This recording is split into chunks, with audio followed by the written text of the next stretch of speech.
Vamos a cantar. Vamos a cantar. A ver si tienen ahí 10.000 razones o 100.000 razones.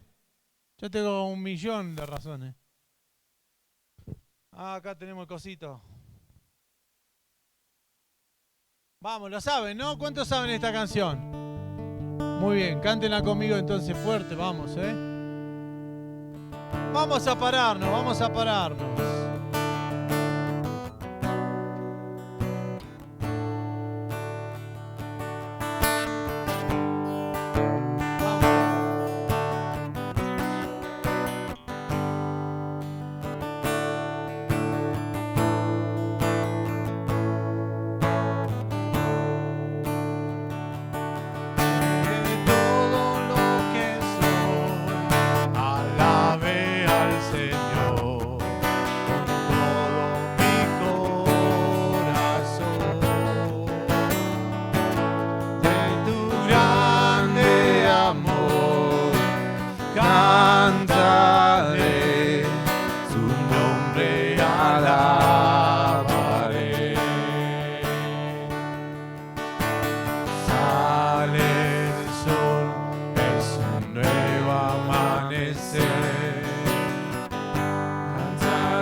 De tu amor sin final.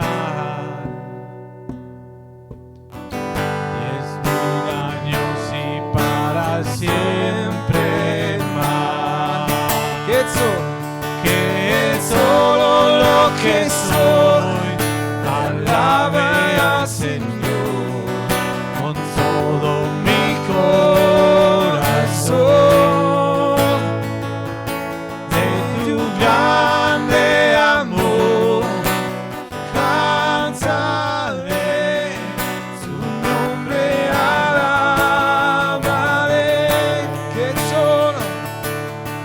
Que solo lo que soy, alabe al Señor con todo mi corazón.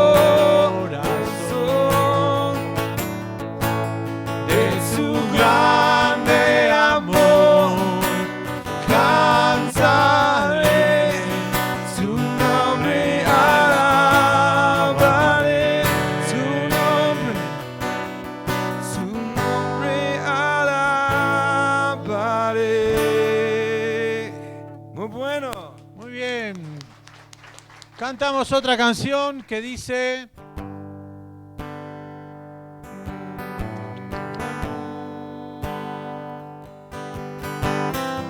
Dios nos envió a su Hijo Cristo. Vamos. Dios nos envió a su Hijo Cristo. Él es salud, paz y perdón. Vivió y murió por mis pecados. Vacía está la tumba porque Él triunfó. Porque Él vive, triunfaré mañana. Porque Él vive, ya no hay temor. Porque yo sé que el futuro es suyo. La vida vale más y más solo por Él. A ver las mujeres. Grato es tener a un tierno niño. Vamos todas las mujeres. Toca su piel, gozo nos da. Los varones ahora.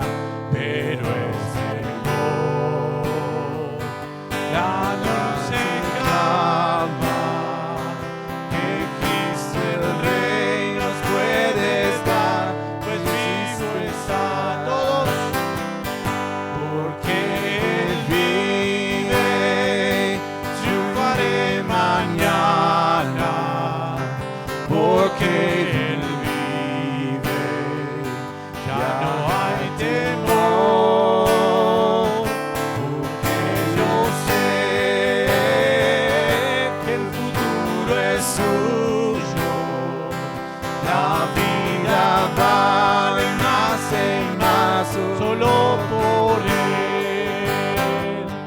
Yo sé que un día el río cruzaré con el dolor, batallaré y al ver la vida triunfante en vista, veré gloriosas luces y veré al Rey, porque Él vive, triunfaré mañana, porque Él vive, ya no hay temor, porque yo sé que el futuro es suyo, la vida vale más y más solo por Él, porque Él vive, triunfaré mañana, porque Él vive, ya no hay temor, porque yo sé que el futuro es suyo, la vida vale más y más solo por Él. Muy bien. Amén. ¿Pueden tomar asiento? No, cantamos. ¿Seguimos cantando? No, pueden tomar asiento. Pueden tomar asiento. Cierto que estamos en un instituto bíblico. Pensé que era la reunión. Bueno, vámonos con nuestra música.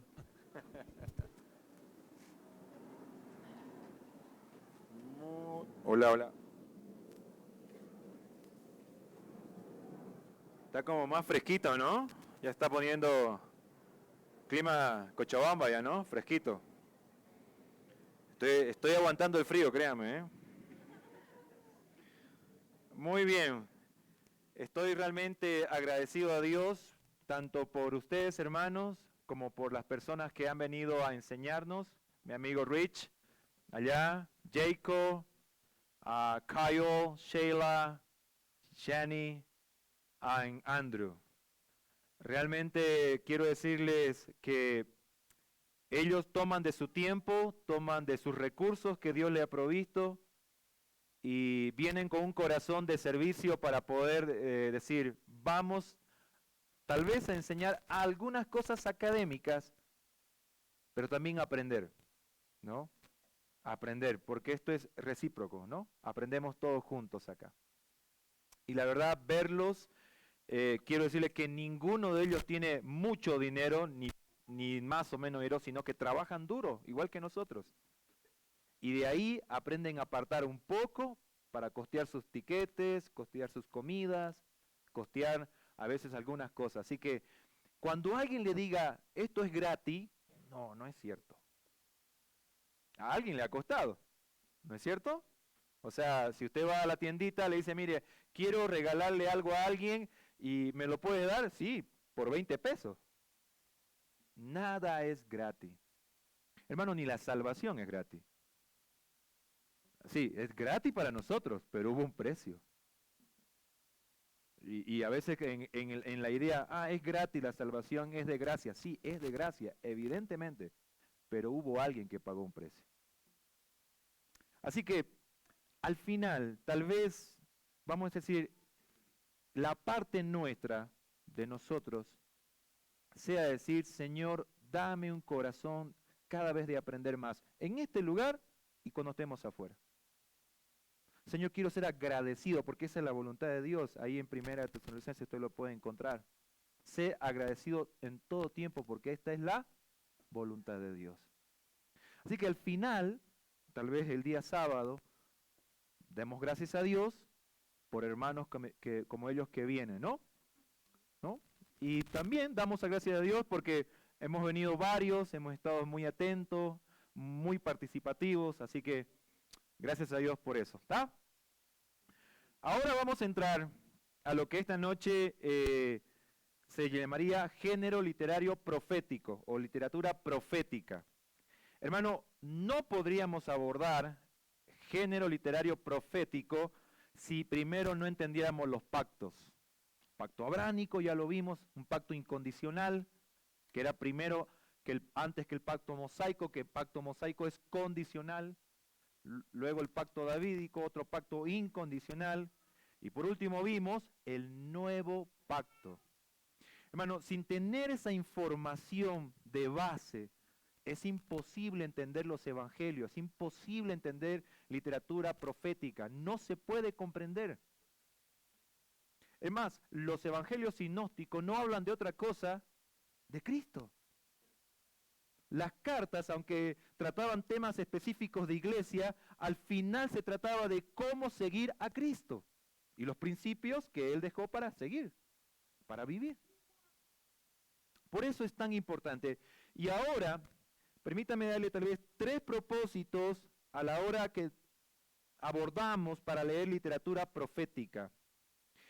La idea de esta lección es tener una perspectiva. Cuando yo voy a empezar a leer los profetas mayores y los profetas menores, cualquier profeta, tener una perspectiva de cómo voy a entrar a leer eso. Tener idea de cómo voy a abordar, qué es para mí, qué debo tomar para mí, qué no debo tomar para mí, qué debe quedarse en el contexto y la audiencia original para el cual se hicieron esas profecías.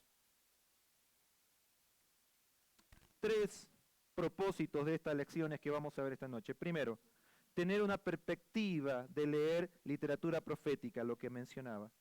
Tener en claro que hay una audiencia original para la cual fueron escritas esas profecías. Darnos cuenta que los profetas y las profecías apuntan a los, a ver, dígalo conmigo, tanto los profetas y las profecías que ellos dijeron apuntan a los pactos. Eso tiene que quedar claro para nosotros, mis amados hermanos. Las profecías, los profetas, cuando empiezan a profetizar, están apuntando a los pactos. No podemos salir de ese terreno de los pactos para entender literatura profética. Si yo agarro una porción de un profeta como Jonás o un profeta como Oseas o Jeremías y lo saco de ahí y lo quiero traer para mi tiempo, para mi contexto, perdimos. Perdimos una perspectiva clara. Y perdimos porque tampoco entendemos si no agarramos los pactos. Así que esos tres propósitos, ¿no? Tener una perspectiva, tener en claro que hay una audiencia original, también darnos cuenta que los profetas y las profecías apuntaban precisamente a los pactos. Bueno, vamos a avanzar. ¿Cuál es nuestra perspectiva a la hora de leer literatura profética? ¿Cuál es, mi amados hermanos, su perspectiva? Cuando usted se va a acercar a leer un libro de profecías mayores o menores, ¿cuál es su perspectiva? Permíteme darle tal vez un par de ejemplos. Curiosidad por lo que va a pasar en el futuro. Normalmente es esa, ¿no? Queremos agarrar las profecías, inclusive queremos a veces entender Apocalipsis leyendo Daniel, pero más que todo la curiosidad, ¿qué va a pasar después? ¿Cuándo va el anticristo? ¿Y qué va a pasar? ¿Y qué señales van a haber? Y esa es básicamente la intención en que abordamos literatura profética. ¿Cierto? A veces también abordamos literatura profética con una perspectiva de querer conocer más y más y más y más y nada más que conocer. Aparte de la curiosidad, conocer más y más y más. Pero la idea es que juntos podamos desarrollar una perspectiva bíblica de cómo leer literatura profética. Y para eso vamos a empezar. En primera instancia, hay un papel profético. Hay un llamado de parte de Dios, hermanos. Abra su Biblia conmigo aquí en Jeremías. Acompáñeme a Jeremías. Jeremías capítulo 1. Jeremías capítulo 1, versículo, por ahí el 4 y 8. Si alguien me lo puede leer, por favor. Jeremías capítulo 1, versículo 4 al 8.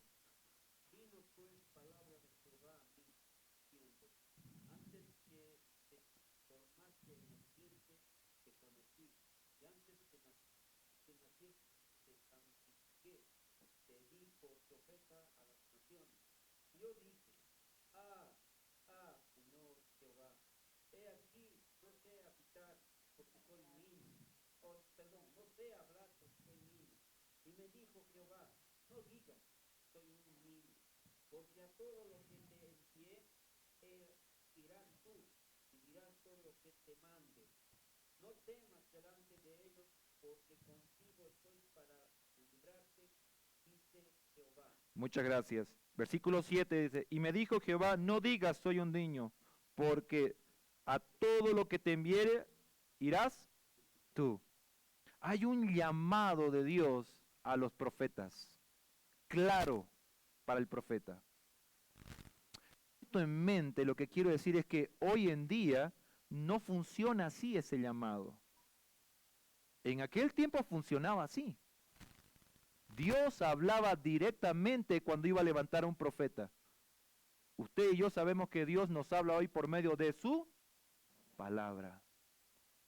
Entonces hay un llamado muy particular de parte de Dios, pero también era un vocero para Dios. Hablaba de parte de Dios. Hermano, hoy muchos de los que dicen ser llamados profetas ya no hablan de parte de Dios. Hablan de parte de sus bolsillos a veces. Sea honesto conmigo. El que dice ser profeta, es más, yo le cuento una anécdota, estaba en Costa Rica, estaba en una carnicería, me acuerdo bien el escenario, estaba en una carnicería, yo estaba de pastor en la iglesia, y había otro pastor ahí, y me dice, ha llegado el profeta fulano tal, hay que ir a meterse bajo la cobertura de él. Bueno, ¿y cómo se hace, no? Medio curioso yo. No, es muy fácil, $500 y entras en la cobertura de él. Ah, caray, le digo yo, pero yo estoy bajo la cobertura de Cristo, le digo. Sí, esa es buena, pero la del profeta es superior, así literalmente, ¿no? $500 bajo la cobertura de este profeta. O sea que hay que pagar para estar bajo la cobertura del profeta, ¿no? El punto es que entendamos que el profeta que fue llamado en aquel tiempo era un vocero, alguien que hablaba de parte de Dios. Hoy los profetas que se levantan hablan de parte de ellos básicamente y de sus bolsillos. ¿Qué más? ¿Qué era el papel profético? Era un forastero a los ojos de la comunidad. Ahora vamos a ver un poquito más de esto. Pero lo interesante de los profetas de aquel momento que estaban profetizando, ¿saben qué? Era como que toda la comunidad del pueblo de Dios, el pueblo de Israel, iba en esta dirección, ¿no? Iba caminando en su desenfreno, en su pecado, iba apuntando a la idolatría, iba apuntando al engaño, a la falsedad, a la corrupción, y el profeta se paraba y le decía, por ahí no, ese no es el camino. Y claro, ante los ojos de la comunidad era un forastero, alguien que no calzaba bien, alguien que estaba como, ¿qué habla este? Si todos estamos yendo para allá, ¿por qué habla de esta manera este? Era un forastero, alguien que no formaba parte del desenfreno que iba el pueblo de Israel. Los profetas de este tiempo ya no redarguyen de pecado. Redarguyen si no das tu diezmo o si no das tu ofrenda. Y si pecaste o adulteraste, está bien, no redarguyen de eso. Porque no son forasteros ante los ojos de la comunidad. ¿Se da cuenta usted? Entonces vamos viendo el papel, ¿no? Profético. Era un llamado de parte de Dios, era un vocero para Dios, era un forastero ante los ojos de la comunidad. Ahí puede ir llenando en sus manuales, mis queridos hermanos. Miren, ese profeta que era llamado de parte de Dios, ese vocero de Dios, ese forastero ante los ojos de la comunidad, también tenía un mensaje profético. Y aquí vamos a ir básicamente anotándolo todo. Abra su Biblia conmigo en Jeremías capítulo 11.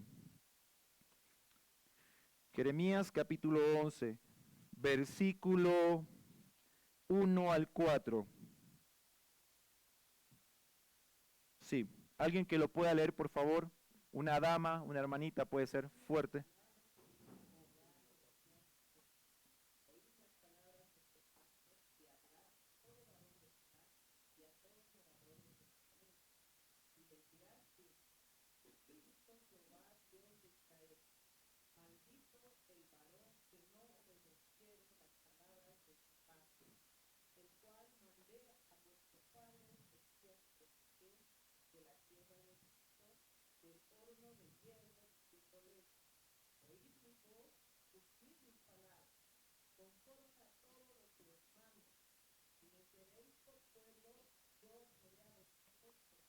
Ok, Jeremías, hermanos, muchas gracias hermana Sandra. ¿A qué pacto está apuntando? ¿Ah? Al pacto mosaico. Jeremías les está diciendo, si obedecen hay bendición, si desobedecen hay castigo, disciplina, serán echados fuera. Es lo que está diciendo Jeremías. Honren el pacto. Es lo que está predicando. El mensaje profético siempre tenía que ver con la obediencia trae bendición, la desobediencia trae disciplina, el arrepentimiento trae restauración. Ese era el mensaje profético en ese tiempo. En ese tiempo vuelvan a Dios. Eso es lo que decían los profetas. Vuelvan a Dios, obedezcan a Dios. Y se paraban ahí en medio de una generación que iba en desenfreno, en un pueblo que había dado la espalda a Dios, que los sacó de Egipto, que había pactado con ellos. Entonces Dios levantaba a esos profetas con un mensaje claro profético: si obedecen, bendición; si desobedecen, maldición. ¿Ese es el mensaje de los profetas hoy en nuestro tiempo? Pero eso también tiene una relevancia para nosotros. Lo queramos o no, hermano, el pecado sigue siendo pecado y trae consecuencias. Y qué precioso es tener a un hijo de Dios, a un siervo de Dios que está trabajando como aquel vocero de Dios, diciéndole: pueblo, iglesia, si pecas, hay maldición. Si obedeces, hay bendición. Pero hoy nos vamos dando cuenta que como que vamos endulzando esa enseñanza, ese mensaje de Dios. Está bien robar un poco. Está bien mentir un poco. No nos equivoquemos, hermano. No nos equivoquemos. Dios no va a tomar a nadie que es culpable por inocente. A nadie. Y su tiempo tal vez podrás disfrutar un poco de tu pecado, yo puedo disfrutar del mío. Pero también va a venir la disciplina de Dios en su momento. ¿Lo creamos o no? Entonces, entendiendo importante, había un mensaje profético. La obediencia trae bendición, la desobediencia trae disciplina. Esto es precioso. El arrepentimiento trae restauración. ¿Qué significa esto? Que entonces el pueblo de Israel en un momento obedecía, le iba bien. Estaba todo bien, todas esas promesas en el pacto mosaico se cumplían. Pero el pueblo desobedecía, disciplina, le iba mal. Y si el pueblo se arrepentía, era restaurado. Miren el amor precioso de Dios. Y eso es lo que hoy necesitamos. Si algún hermano en la iglesia tropieza y cae, ¿qué necesita? ¿Ser señalado? ¿Sentado en el banco de los culpables? ¿Apuntado a la iglesia con una piedra en la mano y que Jesús nos diga, ¿no? El que esté libre de pecado, que tire la primera piedra. Creo que todingo saliríamos, ¿no? Todingo nos fuéramos afuera, ¿no? Con nuestra piedra. Pecador, pecador. Golpeando, soy un pecador, pecador. ¿No? Pero, ¿va notando conmigo? Ahora, no salgamos del terreno en el pacto mosaico en el cual está esto. Entonces, había un profeta, había un mensaje profético y era claro. Entonces, cuando yo voy a leer literatura profética, tengo que tener esto en mente. Habían profetas llamados por Dios. Era un forastero para su comunidad. Había un mensaje claro del profeta. Todos los profetas apuntan a ese mismo mensaje en el reino dividido. Israel y Judá. Le están diciendo, vuelvan al pacto. Vuelvan al pacto mosaico. Aquí vamos a ver tal vez la tarea profética. Miren, revelar, por así decirlo, una cultura de dolor. Revelar una cultura de dolor. El pueblo de Israel obedecía, le iba bien. Y era muy olvidadizo el pueblo de Israel, ¿eh? Se olvidaba muy rápido. En pocos años se olvidaba de la bendición de Dios. Caminaba el pueblo de Israel, pasaban algunos años y desobedecían. Y le iba mal. Cuando le iba mal, empezaba todo un tema de dolor. Y dolores, dolores, dolores por todos lados. Muerte, hambre, esclavitud. Les iba a venir esclavitud, porque los iban a llevar cautivos a Babilonia y todo eso. Entonces, la tarea profética de ese vocero de Dios era revelar. ¿No se dan cuenta que si nos alejamos del pacto de Dios, si no obedecemos a Dios, hay dolor? No viven en dolor, les está diciendo. Porque eso es lo que hace el pecado. Trae dolor a la vida. Es lo que hace. ¿Ha escuchado? Una vez me dijeron, una mancha más al tigre no pasa nada. ¿Escuchó esa frase? ¿No la ha escuchado? O sea, una mancha más que pongamos al tigre no pasa nada. No, sí pasa. Claro que sí. ¿Sabe por qué tenemos tantos hogares destruidos? Porque seguimos repitiendo patrones de pecado en nuestros hogares. Y no está bien. Por eso ahí la tarea profética era revelar. ¿No se dan cuenta que estamos sufriendo? El profeta le decía, ¿no ves en tu familia que ya está faltando la comida? ¿No hay dolor? Es porque no hemos vuelto al pacto. Pero debemos dejar eso en ese lugar. Porque hoy en día hay gente mala que no le va nada mal. ¿No es cierto? Le va bien. ¿Por qué? Pero es porque había un pacto y el pueblo de Israel no estaba cumpliendo ese pacto. Y por entonces el profeta tenía la tarea de revelar el dolor. También tenía la tarea de dar energía al pueblo, que eso era esperanza. O sea, le decía, mire, hay dolor en nuestra comunidad, pero hay esperanza. Hay esperanza. Y era poner energía al pueblo para decir, levantémonos, vamos, volvamos a Dios. Si obedecemos el pacto hay bendición. Entonces cuando yo voy a leer literatura profética, debo tener en mente el mensajero, el mensaje y la tarea del profeta. Y debo dejarla en la audiencia original en la que está. Puedo sacar algunos principios, puedo sacar algunos ejemplos para traerlo como hemos estado haciendo ahorita.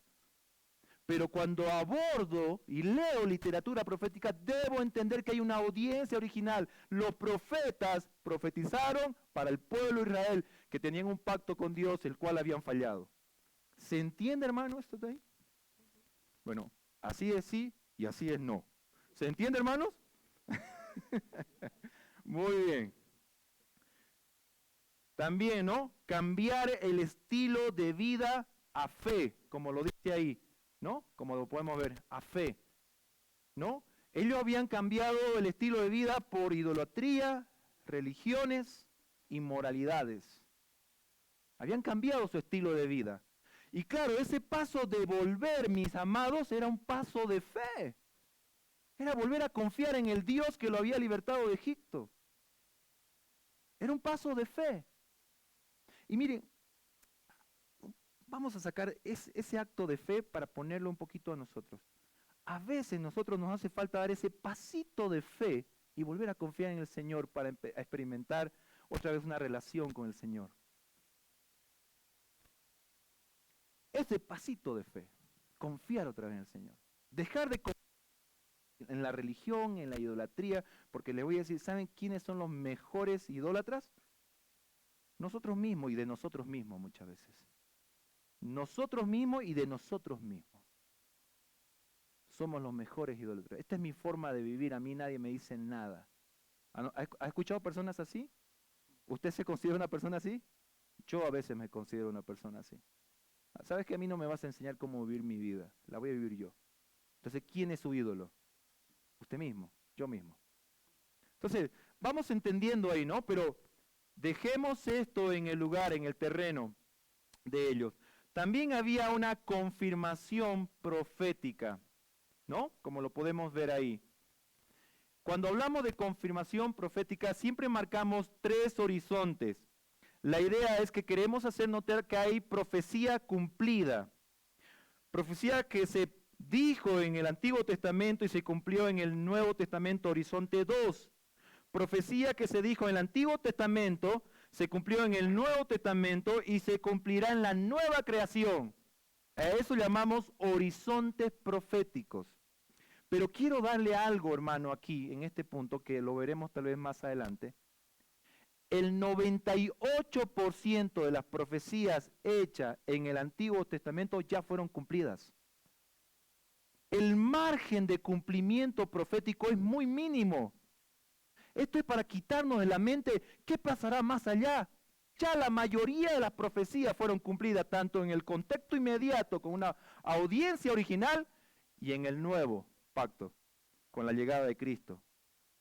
El margen profético que todavía no se ha cumplido es mínimo 1%. Piénselo. Todo lo demás ya ha sido cumplido. Todo lo que se predijo, todo lo que se profetizó con los profetas. Entonces, cuando yo voy a leer literatura profética, yo debo entender que la mayoría de esas promesas ya fueron cumplidas. Vamos a buscar un ejemplo. Vaya conmigo a Jeremías 28, porque hoy lo vamos a usar a Jeremías. Versículo 15 al 17. Dice así: Entonces dijo el profeta Jeremías al profeta Ananías: Ahora oye, Ananías, Jehová no te envió y tú has hecho confiar en mentira a este pueblo. Por tanto, así ha dicho Jehová: He aquí yo te quito de sobre la faz de la tierra, morirás este año, porque hablaste rebelión contra Jehová. ¿Qué dice el versículo 17? Y en el mismo año, Ananías no pasó de ese año, hermanos. La mayoría de las profecías que se hicieron en el Antiguo Testamento junto con los profetas se ha cumplido ahí, era para una audiencia original. Quitémonos un poquito de la cabeza, ¿qué pasará mañana? Cuando abordamos literatura profética debemos entender que el 98% de la literatura profética se cumplió ahí en el Antiguo Testamento. Que el margen es muy poco para empezar a escarbar y tener la curiosidad de qué pasará más allá. ¿Se entiende eso, mi hermano querido? A ver, vamos una vez. ¿Se entiende eso, hermanito? Sí, porque recuerde que ahí está Javier, está Rich, está Jacob, por si hay alguna pregunta ellos responden. Yo me voy a sentar y ellos responden. Vamos a avanzar un poquito más. Vamos a avanzar. Bueno, ahí si quieren ustedes pueden anotar esos ejemplos, no sé si lo tienen. Pueden anotarlos, les doy chancecito un ratito, un minutito ahí para que los anoten.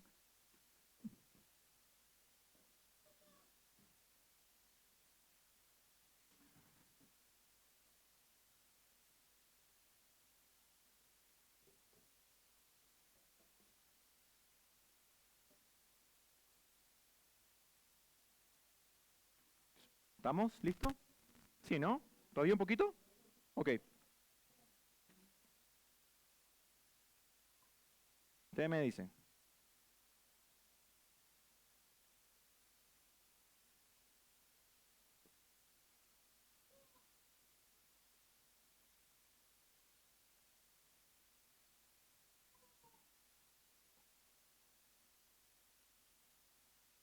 Ok. ¿Estamos, no? Avanzamos. Si no, después le apretamos la imagen, ¿ok? Porque tenemos que acabar ya, si no... Vamos. Elementos de la profecía. Recuerden, lo que estamos aquí armando es una perspectiva de cómo leer profecía bíblica, ¿no? O literatura profética, ¿no? Cómo leer. Es desarrollar una perspectiva que juntos podamos hacerlo. Miren, primera instancia,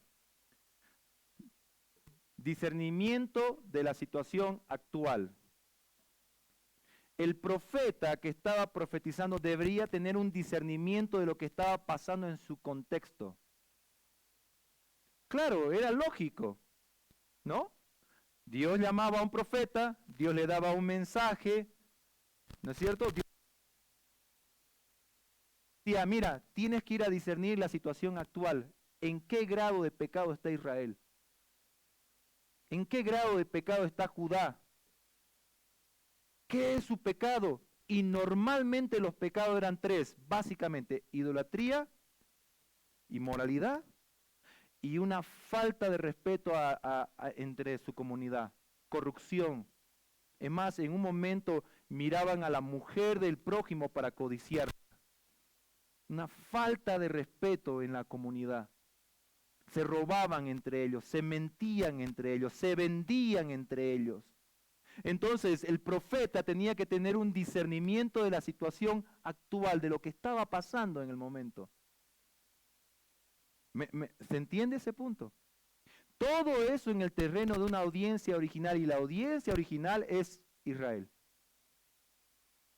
Avanzando un poquito.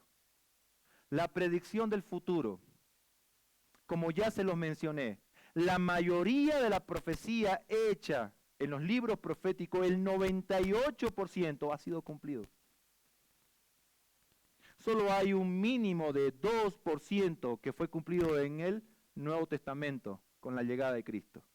Y hay un 1% todavía que no ha sido cumplido. ¿Por qué, hermano? ¿Por qué eso? Porque el 98% de la profecía bíblica era para ese momento. No era para predecir el futuro. Era para ese momento. Se estaba cumpliendo en ese momento, como vimos ahorita en Jeremías ahí. Cuando Ananías profetizó, ¿no? No pasa de este año. Era para ese momento. Así que la idea es quitarnos una vez más en nuestra mente la curiosidad de que ¿qué pasará? Y realmente cuando abordamos literatura profética, entender que la mayoría de la profecía ya fue cumplida en el contexto para una audiencia original. ¿Ok? Exhortación, siempre la exhortación, hermano. Por cierto, ¿usted entiende la palabra etimológicamente hablando, la palabra exhortación?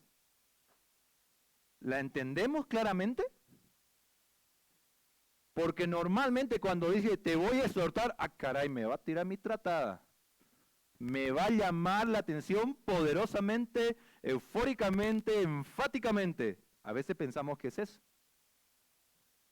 ¿No? Cuando alguien llama a mí, vamos a hablar, vamos a exhortarte. Se va a la esquina, ¿no? Me da miedo, cuco. Dice uno, ¿no? Bueno, la palabra exhortación, para no entrar en ella, es ánimo.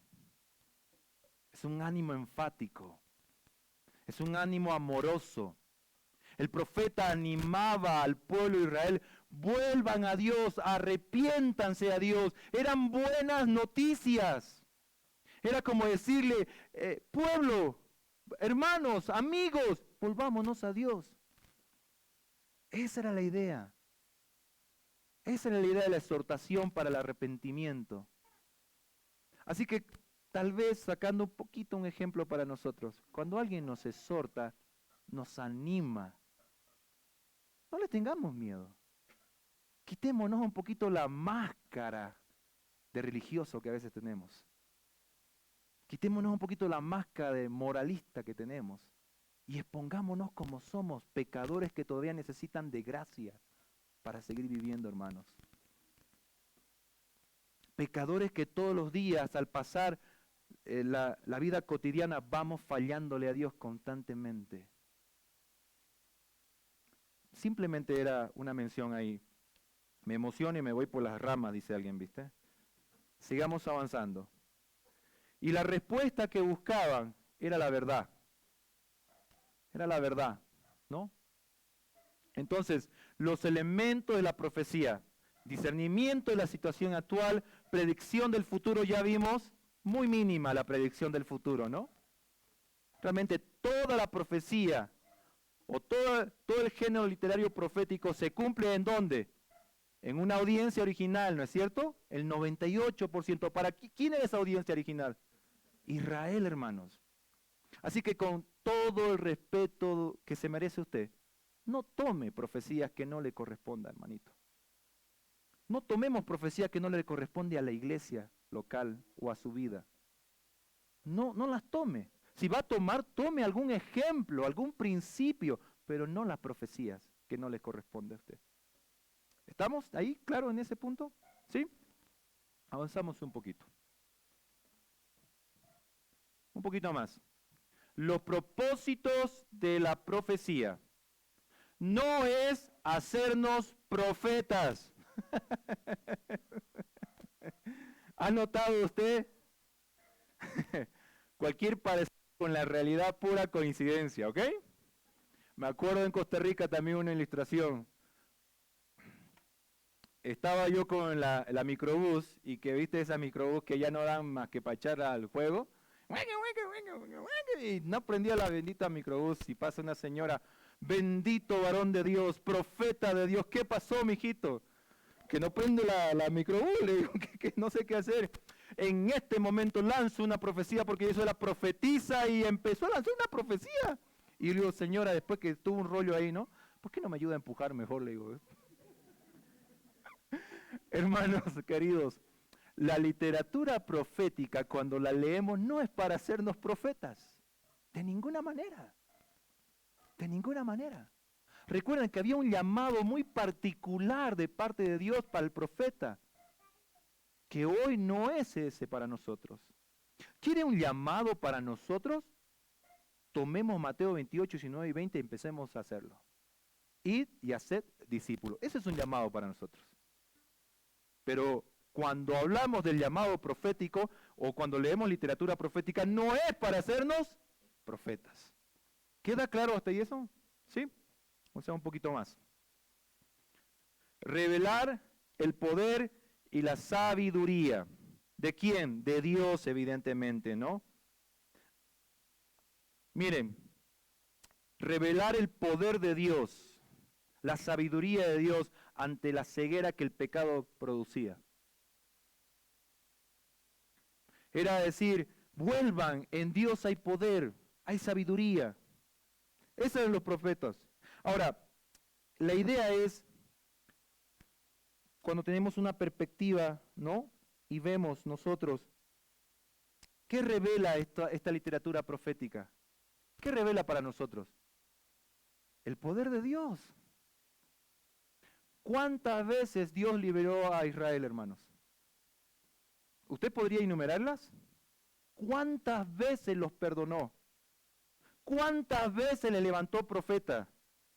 ¿Cuántas veces esos profetas hicieron cosas increíbles, como que caiga fuego y moje un altar que estaba, prenda con fuego un altar que estaba muy mojado, con muchos litros de agua? ¿Cuánto? Elías era ese, ¿no? Pero yo pensé que los bidones que me iba a decir cuántos litros eran.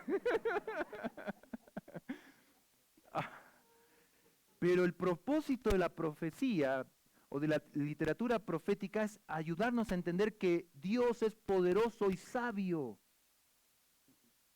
Ese es el propósito. Es poderoso y sabio. Ese es el mismo Dios del Génesis que creó. Es el mismo Dios que pactó con Abraham, con Moisés, con David y que cumplió el nuevo pacto en su Hijo. Es ese mismo Dios poderoso que levantó a Cristo de los muertos. Es ese Dios poderoso que le da a usted esperanza. Ese Dios. Entonces, cuando yo voy a leer literatura profética, yo debo observar el poder y la sabiduría de Dios. Debo tomar eso para mí. Eso es lo que sí puedo tomar para mí. Entender qué poderoso es Dios. ¿Sabe? Uno de los problemas de nosotros, la iglesia hoy en día, hermanos, es que nuestra comprensión de Dios, nuestra teología, y teología simplemente es conocimiento de Dios, es pequeño. Queremos conocer más de nosotros, queremos conocer más de la iglesia, queremos conocer más del futuro, queremos conocer de muchísimas cosas. Y nos olvidamos conocer a Dios. El poder y la sabiduría de Dios. Qué importante es que mi preocupación a la hora de leer literatura profética yo pueda observar el poder y la sabiduría de Dios. Propósitos, otro propósito más ahí. Dar consuelo y proveer la santidad.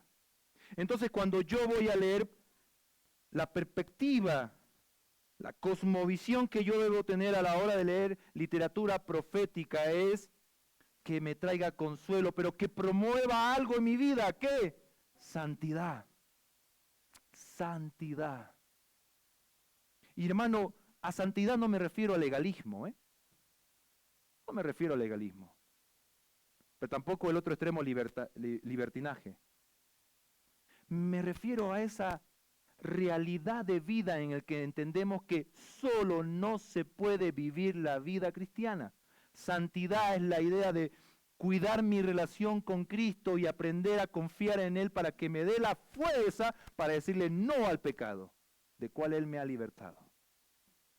Así que cuando voy a leer literatura profética, debo entender que uno de los propósitos es dar consuelo y promover la santidad en mi vida. Algunos peligros, ahí, para que lo vaya anotando. Peligros a la hora que cuando leemos. Primer peligro, ignorancia o sensacionalismo.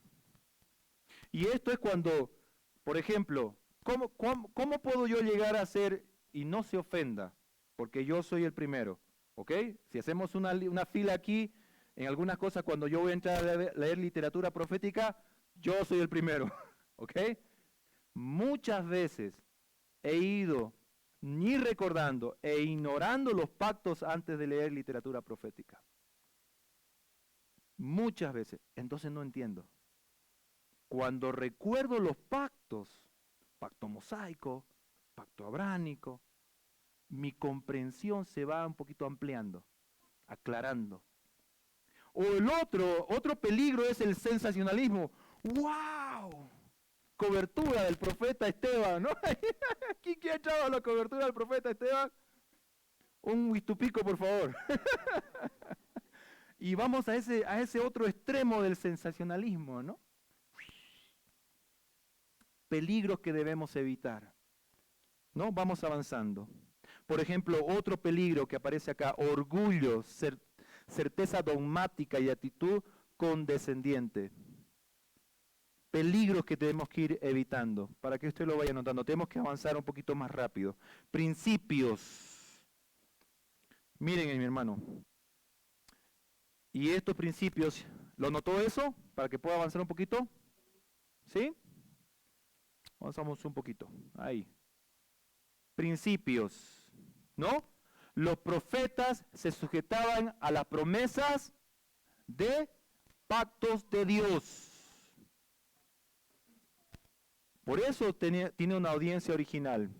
Avanzando un poquito más. Los profetas son más como predicadores que personas que predicen el futuro. Claro, esto tiene más lógica a la hora de leer literatura profética, porque no eran personas que se dedicaban a predecir un futuro lejano todo el tiempo. La profecía que ellos hacían era muy cercana, inmediatamente. O sea, se cumplía inmediatamente. 98% de la profecía de los profetas que predijeron se cumplió. Entonces, la idea más de profeta eran predicadores, que le decía, si vuelven, si hacen, entonces habrá bendición. Pero si siguen en sus pecados, entonces habrá disciplina. Y si se arrepienten, habrá restauración. ¿A qué le sale eso? A un predicador, ¿no es cierto?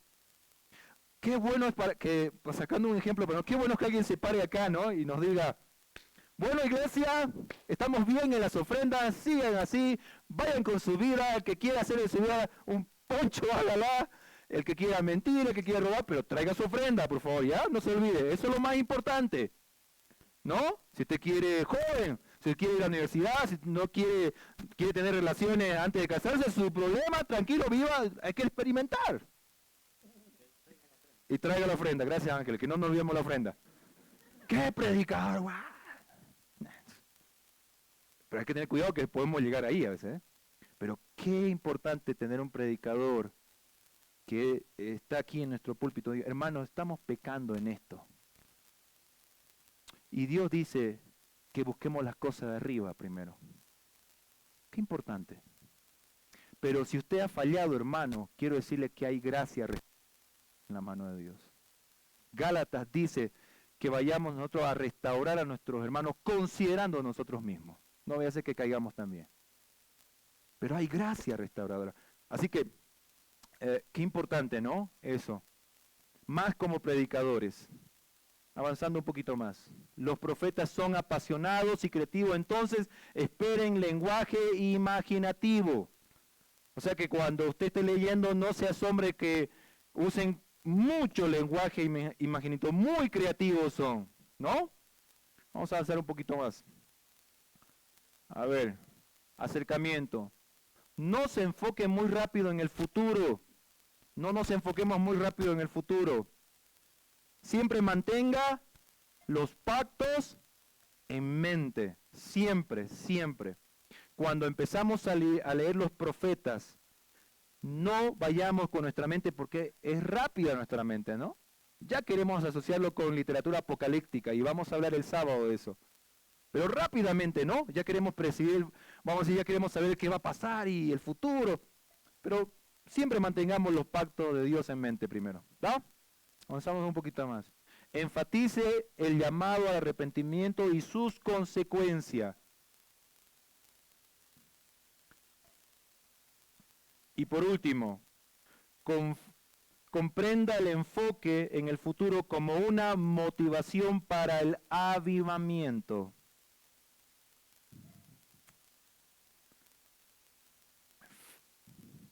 Abra su Biblia para ir acabando en 1 de Pedro capítulo 3, versículo 13. 1 de Pedro capítulo 3, versículo 13.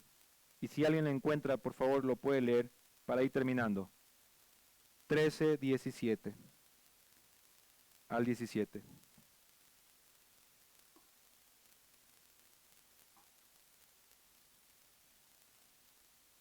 ¿Lo leo yo?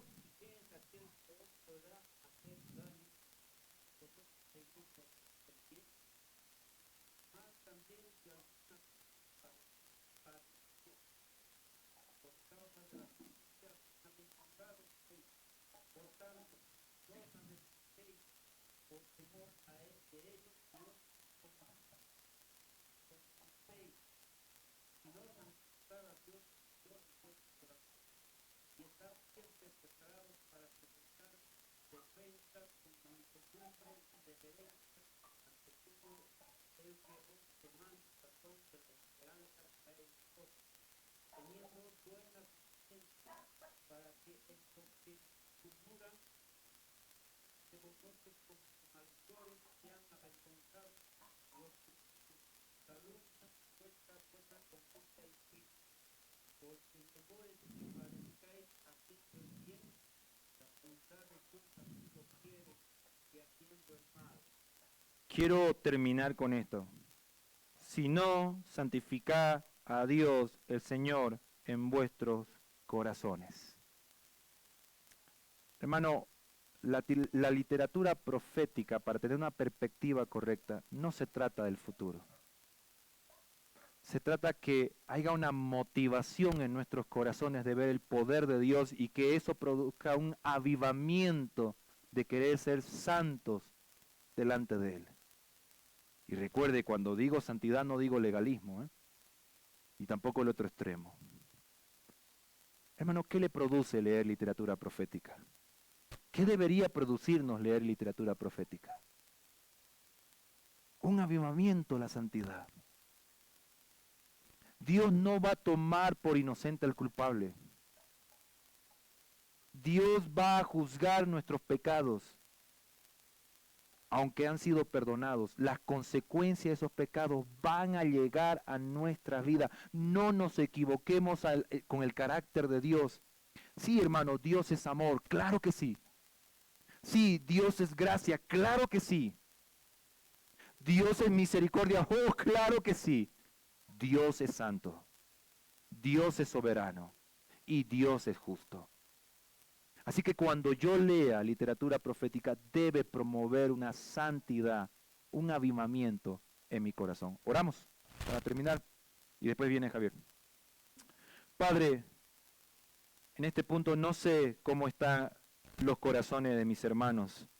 Espero, Señor, que a la hora de estudiar literatura profética, a la luz de los pactos, más allá de conocer el futuro, más allá de tener una cosmovisión sensacionalista y buscar, Señor, que podamos ver tu poder, tu gracia, tu misericordia, tu justicia, tu santidad.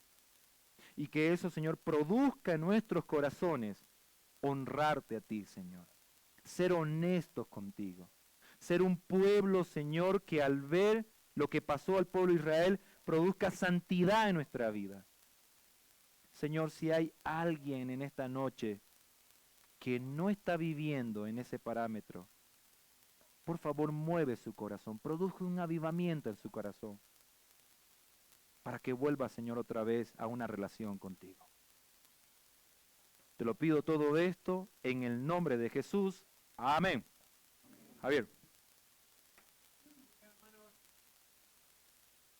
Bueno, llegamos al final. Recuerdo, mañana es el anteúltimo día, así que si viene temprano, vamos a terminar temprano y tenemos mucho para abarcar. Y el sábado es de 8 hasta las 12 como máximo. Y ahí vamos a entregar los certificados, las fotos, medallas y besos para todos. Así que le animo. Recuerde, si ustedes se fijan ahí en los apuntes, en las primeras hojas, el próximo va a ser en marzo, si Dios nos permite y tenemos vida, para hacer la próxima materia en marzo. Ya hablamos con Rich, van a venir otros pastores nuevos y en marzo vamos a estudiar método de estudio bíblico. ¿Cómo vamos a estudiar? ¿Cómo estudiar la Biblia a través de algún método que van a estar enseñándonos? Así que le animo a que venga mañana, venga el sábado, separe todo porque ya se termina. Y después sigue con su vida, sus planes, su negocio, haciéndose millonario y no se olvide de la ofrenda. Pero septiembre y marzo, si Dios nos permite, téngalo siempre preparadita una semana, ponga toda la atención para no dormirse. Yo estoy seguro que si usted hoy estuviese mirando MasterChef, no se hubiese dormido, ¿no? Así que le animo a que pueda separar estos días que quedan. El sábado haga todo lo posible. Si tiene que perder toda la ganancia que va a perder por 4 horas en el trabajo, nosotros se lo devolvemos. Tribulación. Esteban se lo va a devolver. Así que muy buenas noches. Pase a buscar su cena. Hoy tenemos pollo al horno con... ¿Con qué es? ¿Con qué? Bueno, con lo que encuentre, hermano.